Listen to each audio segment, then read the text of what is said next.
First, they came for the cake stall, and Valerie didn't speak up because cake was a sometimes food, and there were far too many fat people coming to the polls, including herself. She did not want the extra temptation of patriotic Lamingtons to fund the school library or whatever. Next, they came for the markets, and Valerie didn't speak up because it was all people selling each other their household junk for a spare dollar. It was despicable and unclean. She could never be certain how much that anything sold there was broken or otherwise faulty. Then they came for the raffles, and Valerie didn't speak up because raffles were yet another form of gambling. Everyone knew that gambling was a drain on household budgets across the nation. Besides, the meat tray or gift basket was never worth it. On the day that they changed the sausage sizzle to a tofu sausage sizzle, Valerie didn't object. Everyone knew that a vegetarian or vegan diet was healthier than omnivorousness. They also swapped the bread to wholemeal and replaced the usual tomato sauce with something that had been made out of beets. It had to be good. Everyone said so. But year after year, election after election, everyone was kept getting sicker. More and more mobility scooters turned up to the polls. Children were taking medication to keep themselves functioning, both physically and mentally. Valerie didn't understand it. Everyone she knew was doing everything the government told them to. Everyone bought everything that was healthy. Something had to be wrong, but she could never figure out what, until the Weirdo family moved into the neighborhood. That wasn't their name, of course, but Valerie called them that inside her head. They installed some weird hydroponic rig in their backyard, which the cops insisted was just another kind of garden. They were rarely at the shops. They never drank coffee or went to the takeout places. They went for walks through the winding streets of the cul-de-sacs, talking about all sorts of weird things. And, very occasionally, they would buy a quarter of a cow, bring the carcass home in boxes, and spend the evening filling their freezer with it. They were a very strange lot, but they were also fit, healthy, and happy. They donated the price of the patriotic tofu snag in a slice and debunked to the picnic tables to share an entire pre-cooked chicken.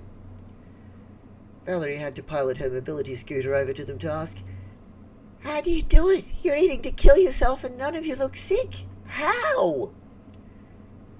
"We did a lot more homework than the government health people do," said the mother, her hair dyed a vicious green.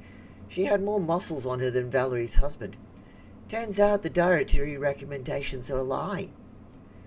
The father, a shaggy thing with piercings, said, "Go paleo. You might be surprised." "Or at least go Whole Foods. That's a good place to begin," the mother grinned. "Slow cookers will be your best friend for a month or so." And since her doctors were talking emergency surgery, Valerie felt the need to try any kind of alternative. The weirdo mother was right. Slow cookers were her best friend for a while, and an amazing thing began to happen. When she prepared everything from scratch, she started feeling better. The danger signals began to reverse.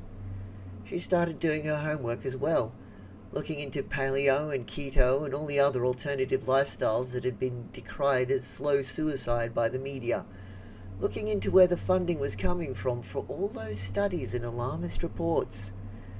As her health improved, she told her friends about the lies, about the insidious creep of sugars into pre-prepared foods. Some listened, some dismissed her as a weirdo, but she was not silent after that. She got together with the weirdos every election to run a cooked chook stall to raise money for homeless kids, and hand out pamphlets about how diets really should work. It wasn't world-changing, but it was a beginning. End scene. A merry time zone to you, and thank you for watching this presentation. I'm the Internatter, sometimes known as C.M. Weller on the professional writing circuit. Wish I could get there, to be honest. I wrote this story some significant time ago and read this post as a video a lot sooner than now. If you want to see these fresh, check out my PeerTube site linked down there in the dibble-dobble. Try PeerTube. It's like YouTube, but without the horse shit.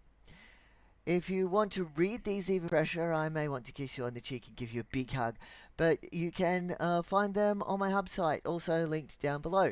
If you want to sponsor me, there's a Patreon in the link spam downstairs. New Patreon patrons will get special thanks in my next fresh tale, and maybe a picture of a critter I took while I was out in meat space.